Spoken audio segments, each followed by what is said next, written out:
টানা বৃষ্টিপাত ও ভারতের পাহাড়ি ঢলে দ্বিতীয়বারের মতো বন্যায় প্লাবিত হয়েছে সিলেট।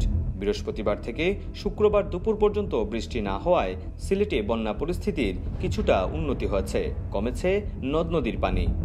দুপুর 12টা পর্যন্ত সিলেট পানি উন্নয়ন বোর্ডের দেয়া তথ্যমতে সিলেটের প্রধান দুটি নদী সুরমা ও কুশিয়ারার কয়েকটি পয়েন্ট বিপদসীমার উপর দিয়ে প্রবাহিত হলেও আগে থেকে অনেকটা কমেছে পানি।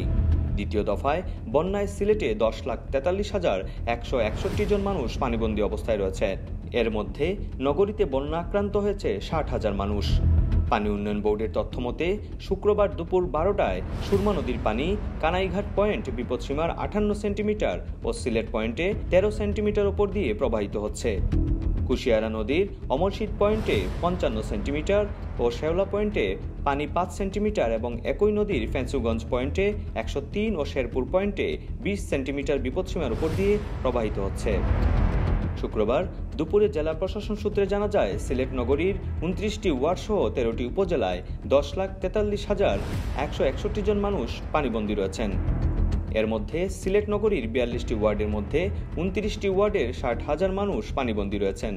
713টি আশ্রয় কেন্দ্রের মধ্যে আশ্রয় নিয়েছেন 28,925 জন।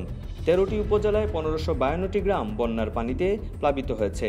এর মধ্যে সবচেয়ে বেশি গোয়েনঘাট, জৈন্তাপুর, গোলাপগঞ্জ, কোম্পানিগঞ্জ, কানাইঘাট, জকিগঞ্জ, বিশ্বনাথ, উসমানীনগর প্লাবিত হয়েছে। সিলেট আবহাওয়া অফিসের সহকারী আবহাওয়াবিদ শাহ মোহাম্মদ সজিব হোসেন জানান, গত 24 ঘন্টায় বৃষ্টির পরিমাণ ছিল 20 মিলিমিটার। গতকাল দুপুর থেকে কোনো বৃষ্টিপাত হয়নি। অপু বণিক, ইউকে বাংলা নিউজ ডেস্ক।